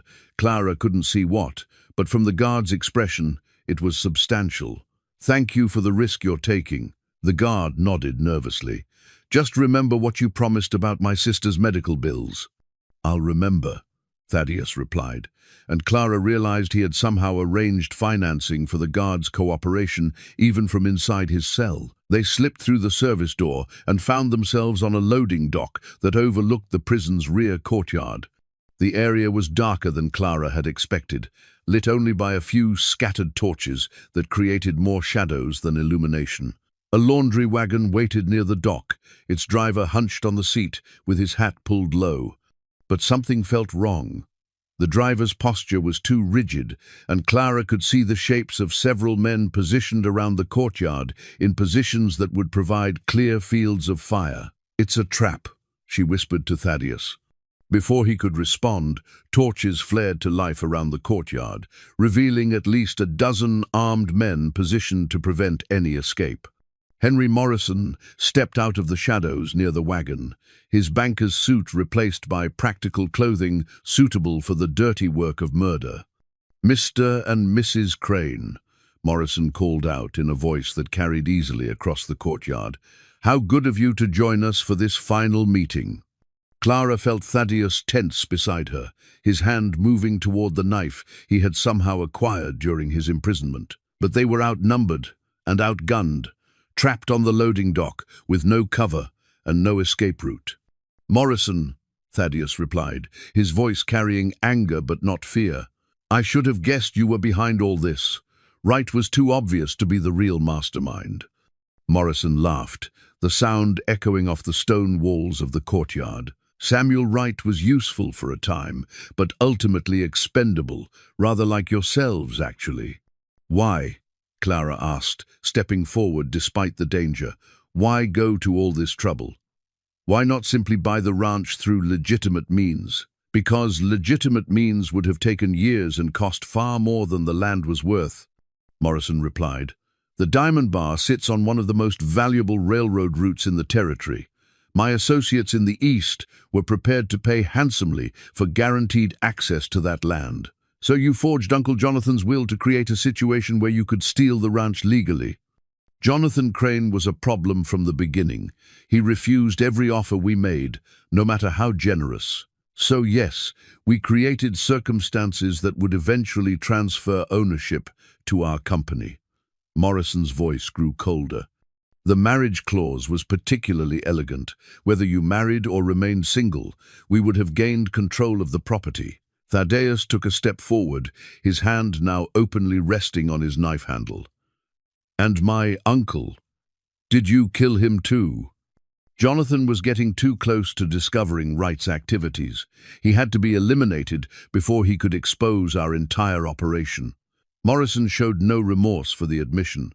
"Arsenic in his evening brandy, administered over several weeks. He never suspected a thing. Clara felt rage building inside her at the casual way Morrison discussed murdering a kind, innocent man. And framing me for Fletcher's murder. Was that just convenient, or did you plan that from the beginning? Oh, that was planned from the very beginning, my dear. We needed someone to take the blame for Fletcher's death, and a mysterious woman with no connections in town was perfect for the role. Morrison's smile was predatory. Your arrest created the perfect conditions for Thaddeus to marry you out of misplaced gallantry, which triggered the inheritance clause and gave us legal grounds to claim the ranch. Except we proved my innocence and exposed Wright's role in the murder. A temporary setback, nothing more. We simply adjusted our strategy and framed both of you for the larger conspiracy. Morrison gestured to his men, who began closing in around the loading dock. But I'm afraid your luck has finally run out. Tonight you'll both die trying to escape from federal prison, and tomorrow the Territorial Land Development Company will take possession of the Diamond Bar Ranch. Clara looked around desperately for any means of escape, but Morrison's men had positioned themselves expertly. The only way off the loading dock was through them, and that would mean certain death in a hail of gunfire. But then she heard something that made her heart leap with hope. The sound of approaching horses, moving fast and in large numbers. Morrison heard it too, and his confident expression faltered as he realized his carefully planned execution was about to be interrupted. "What is that?" one of his men called out nervously. Morrison pulled out a pocket watch and checked the time, his face growing pale in the torchlight. "They're early," he muttered. "They weren't supposed to arrive until after." His words were cut off as a dozen mounted figures burst into the courtyard, their guns already drawn and aimed at Morrison's men. Clara recognized the leader immediately. It was Edgar Whitmore, Jonathan's lawyer, leading what appeared to be a mix of territorial marshals and federal agents. "Henry Morrison!" Whitmore's voice boomed across the courtyard with the authority of law and justice. "You are under arrest for conspiracy to defraud the United States government, multiple counts of murder and treason against the territory of Wyoming." Morrison's men hesitated, uncertain whether to fight or surrender in the face of this unexpected development. That moment of indecision was all Clara and Thaddeus needed to dive for cover behind a stack of laundry baskets as gunfire erupted across the courtyard. The battle in the prison courtyard was brief but intense. Morrison's men, caught between Whitmore's forces and the stone walls of the prison, found themselves outmaneuvered and outgunned. Several threw down their weapons immediately, while others attempted to fight their way out, only to be overwhelmed by the superior numbers and positioning of the territorial marshals. Clara and Thaddeus remained behind their makeshift cover, listening to the sound of gunshots gradually diminishing as Morrison's resistance crumbled. When the shooting finally stopped, they cautiously raised their heads to see Henry Morrison on his knees in the center of the courtyard, his hands shackled behind his back and his expensive clothes torn and dusty. "It's over," Whitmore called out to them. "You can come out safely now." Clara felt Thaddeus take her hand as they emerged from behind the laundry baskets. She was wearing the plain grey dress of a federal prisoner, torn and stained from their desperate escape attempt, but she had never felt more beautiful or more alive. Edgar Whitmore approached them with a mixture of relief and anger on his weathered face. "Thank God you're both safe. When Margaret Morrison contacted me with evidence of her husband's crimes, I feared we might be too late to save you." "Margaret helped you?" Clara asked in amazement. "She provided us with detailed records of the forged documents, financial transactions, and correspondence that proved Henry's role in the conspiracy. Without her testimony, we never would have been able to move fast enough to prevent your executions." Whitmore gestured toward Morrison, who was being loaded into a prison wagon under heavy guard. "Henry Morrison has been orchestrating land fraud schemes across 3 territories for the past 5 years, using his position as a bank president to create false documentation and manipulate legal proceedings." Thaddeus stepped forward, his arm protectively around Clara's shoulders. "What about the charges against us? Are we still considered fugitives?" "All charges have been dropped," Whitmore replied with satisfaction. The territorial governor has issued a full pardon for both of you, along with an official apology for the miscarriage of justice. The evidence Margaret provided was overwhelming. Every document used against you was a forgery. Every witness statement was fabricated. Clara felt tears of relief streaming down her face. After months of persecution, imprisonment, and fear, the nightmare was finally over. And the Diamond Bar Ranch? Fully restored to your legal ownership, along with compensation for the cattle that was stolen and the property damage caused by Morrison's associates. Whitmore's expression grew warmer. Jonathan would be proud of how you both fought for justice and for each other. As they were escorted from the prison grounds in a carriage provided by the territorial government, Clara marveled at how quickly their circumstances had changed. Hours ago, they had been condemned prisoners facing execution for crimes they didn't commit. Now, they were free citizens with their names cleared and their property restored. But more than that, Clara realized as she sat beside Thaddeus in the carriage, they had survived something that would have destroyed most couples. Their marriage had begun as a desperate arrangement between strangers, but it had been forged into something real and unbreakable through shared danger and mutual trust. "There's something I need to tell you," Thaddeus said as the prison disappeared behind them in the darkness. "Something I should have said weeks ago." Clara looked at him expectantly, noting the nervous tension in his voice. "When I first proposed this marriage, I told you it was purely a business arrangement. I said we could have it annulled or quietly divorced once the inheritance was secured." Thaddeus turned to face her directly. "I lied, Clara. Not about the business aspects, those were real enough, but about my feelings." "What do you mean?" "I mean that I fell in love with you the moment I saw you in that jail cell, sitting there with such dignity despite your circumstances. Everything I've done since then, investigating Fletcher's murder, fighting rights men, risking my life to protect you, none of it was about the ranch or the inheritance." Thaddeus's voice grew stronger as he continued. "It was about you, Clara. It was about a woman who was brave enough to marry a stranger, strong enough to survive imprisonment and persecution, and generous enough to forgive me for dragging her into this mess." Clara felt her heart racing as she absorbed his words. "Thaddeus, I know this complicates things," he said quickly. "I know you agreed to a temporary arrangement, and I'll honor that agreement if that's what you want. But I had to tell you the truth before we returned to the ranch, because I can't pretend anymore that this is just business between us." Clara was quiet for so long that Thaddeus began to fear he had made a terrible mistake. Perhaps she really did want their marriage to be temporary. Perhaps the affection he thought he had seen in her eyes had been nothing more than gratitude for his help in proving her innocence. "Do you remember what I told you about my parents?" Clara asked finally. "You said they had the kind of love that poets write about." "They did. They loved each other completely, passionately, with the kind of devotion that most people only dream of." Clara's voice grew soft with memory. "I swore I would never settle for anything less than what they had." Thaddeus felt his heart sinking. "And you don't think—" "I think," Clara interrupted, placing her hand over his, "that I found exactly what they had. With a man who was brave enough to marry a condemned murderess and stubborn enough to fight the world to prove her innocence." The carriage had stopped in front of a small hotel where they would spend the night before beginning the journey back to Redemption Bluff. But neither of them moved to get out. "Clara," Thaddeus said carefully, "are you saying—" "I'm saying that I love you, Thaddeus Crane.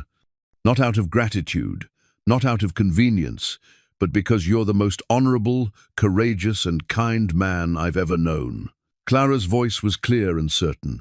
"I'm saying that if you'll have me, I want to be your wife, not just in name, but in every way that matters." Thaddeus leaned forward and kissed her then, finally allowing himself to express the feelings he had been holding back for weeks. It was their first real kiss as husband and wife, and it tasted of freedom, hope, and the promise of a future they would build together. When they finally broke apart, Clara was breathless and laughing. So much for a marriage of convenience. "The most inconvenient marriage in the history of the territory," Thaddeus agreed, his eyes bright with happiness. Thank God for that. As they entered the hotel, Clara couldn't help but think about the strange journey that had brought them to this moment. She had come to Redemption Bluff, seeking a fresh start after losing everything she held dear. Instead, she had found herself accused of murder, facing execution, and ultimately married to a man she barely knew. But sometimes, she reflected, the best things in life came disguised as disasters. Her arrest had led to her marriage to Thaddeus. The attempt to frame them both had revealed the depth of their feelings for each other. Even their imprisonment had strengthened their bond and proved that they could face anything together. Tomorrow they would return to the Diamond Bar Ranch as husband and wife, in every sense of the words. They would rebuild what Morrison's conspiracy had tried to destroy, and they would do it together. But tonight, as Clara prepared for bed in their hotel room, she felt nothing but gratitude for the unexpected path that had led her to love. The nightmare was over. The dream was just beginning. 6 months later, Clara stood on the porch of the Diamond Bar Ranch house, watching the sun rise over the valley, where cattle grazed peacefully in the morning light. The view was as beautiful as ever, but everything else had changed in ways both subtle and profound. The ranch itself showed signs of renewal and growth.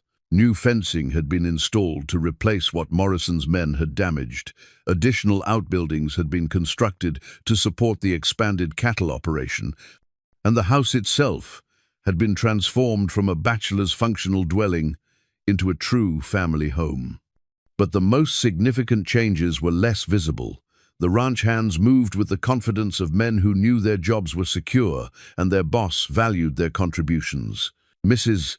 Rodriguez hummed as she worked in the kitchen, pleased to finally have a lady of the house who appreciated her efforts and treated her as family rather than hired help. Even the cattle seemed more content, as if they sensed the stability and care that now guided the ranch's operations. Clara wore a dress of deep blue silk, one of several new gowns Thaddeus had insisted on buying for her during their trip to Denver to testify at Henry Morrison's trial. Around her throat hung a simple gold necklace, Thaddeus's wedding gift, to replace the faded locket that had been lost during their imprisonment. But the most precious adornment was the gold wedding band on her finger, not the practical band from their hasty jail ceremony, but a new ring they had chosen together, engraved with their initials and the date of their real wedding. That second wedding ceremony had taken place 2 months after their return to Redemption Bluff, when the townspeople had finally accepted that Clara was innocent of all wrongdoing and deserving of their respect.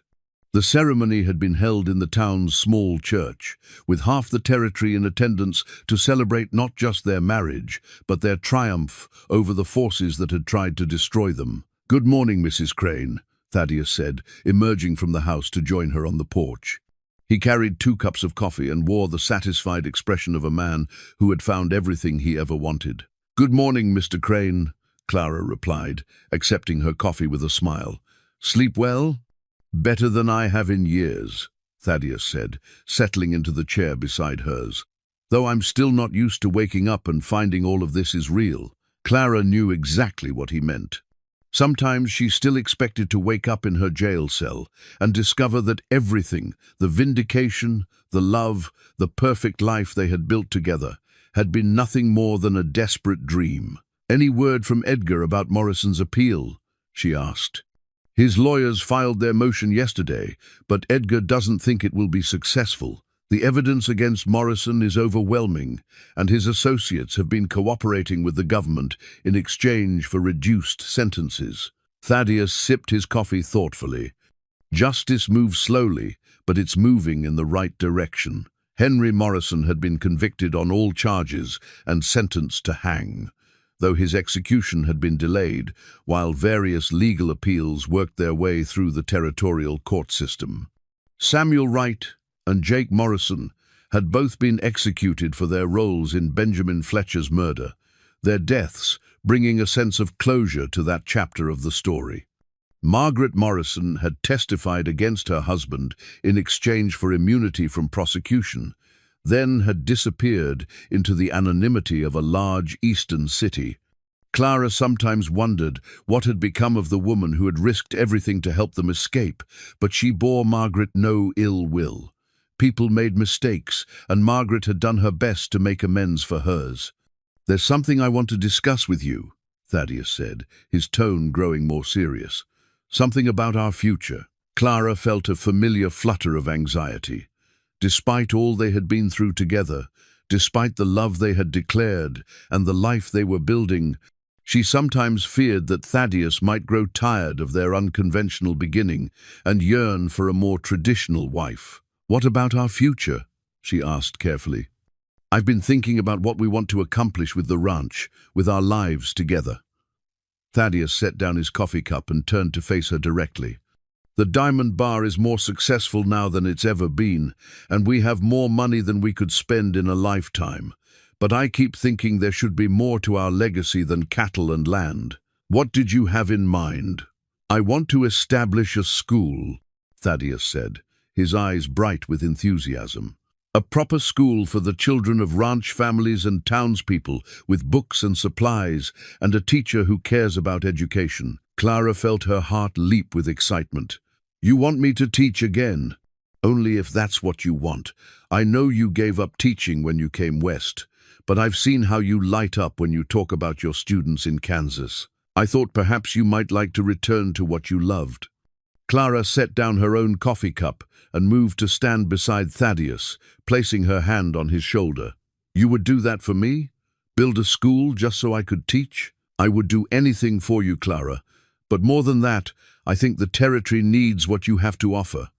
Good teachers are rare out here, and children deserve the same quality of education whether they live in cities or on ranches." The idea filled Clara with a joy she hadn't felt since her teaching days in Kansas.